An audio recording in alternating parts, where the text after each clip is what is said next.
Magandang araw! Gusto mo bang maging trailer truck driver? Basta meron kang lisensya, posible yan.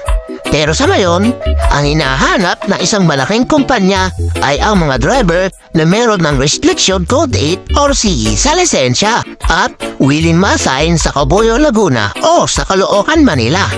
Kahit wala kang experience sa pagmamaneho ng malalaking sasakyan, pwede ka dito. Kahit wala kang mga COE sa mga dati mong trabaho, pwede ka dito. Kahit hindi ka tapos sa pag-aaral, as long as marunong kang bumasa at sumulat, pwede ka dito. Jem! May babayaran po ba kami dito? Wala po. Bagkos, kayo pa po ang babayaran dahil kayo ay magiging empleyado ng kumpanya. Jem! Paano yun? Hindi naman kami marunong magmaneho ng trailer. Huwag po kayong mag-alala dahil tuturuan po kayong magmaneho ng trailer hanggang sa matuto kayo. Hindi naman po kayo papabayaan ng kumpanya na bumiyahe nang hindi pa kayo marunong. Jem! Ano po ang kailangan namin gawin para makapag-apply? Mag-i-schedule po kami ng orientation. I-message niyo po ako para may sama ko kayo sa mga applicant na for orientation. Jem! Saan gaganapin ang orientation?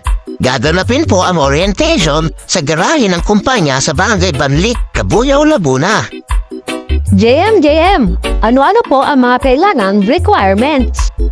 Sa orientation na po ito sasabihin, bibigyan po kayo ng list of requirements after ng orientation.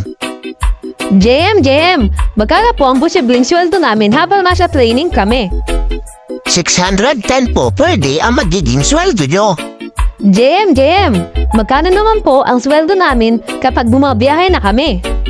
Depende po sa sipag nyo, pero tatanggap pa rin po kayo ng basic pay na 610 per day plus per trip after quota. Kung wala naman po kayong biyahe, ay bayad pa rin po kayo, basta nasa loob po kayo ng garahe. Jem! Tuwing kailan po ang sweldo? Ang basic pay niyo po ay papasok sa ATM nyo every 15 and 30 of the month. Ang per trip naman po ninyo ay tuwing Sabado nyo makukuha ng cash sa accounting. Jem! Paano naman po kaming mga taga-probinsya? Huwag po kayong mag-alala. Meron po tayong malinis at maayos na barracks na libre nyo pong magagamit. Jem! Saan po ang mga biyahe? Depende po. Meron pong local, import at export. Jem! Kailan po ang orientation? Sasabihin ko po agad ito sa inyo sa GC once na magbigay na ng go signal ang opisina. Jem! Paano makapasok sa GC? Basta nabasa at naintindihan niyo po ng mabuti itong video at interesado kayo, ay message niyo lang po ako. Jem! May age limit po ba? Meron po, hanggang 50 years old po. Teka, Jem. Paano naman kaming mga 1, 2, 3 palang ang lisensya? Pangarap din namin maging trailer driver. Huwag po kayong mag-alala. Meron pong programa na para sa inyo, pero hindi po dito sa kumpanyang ito. Gagawa po ako ng bukod na video para sa inyo na kulang pa ang restriction code sa lisensya. Jem! Paano naman kami na ang gusto ay bus at straight truck? Huwag pa rin po kayong mag-alala. Gagawa rin po ako ng video para may guide kayo. Jem! Paano naman kaming may mga experience na sa trailer? Pwede ba kami dyan? Siyempre po, pero hindi po dito sa kumpanyang ito.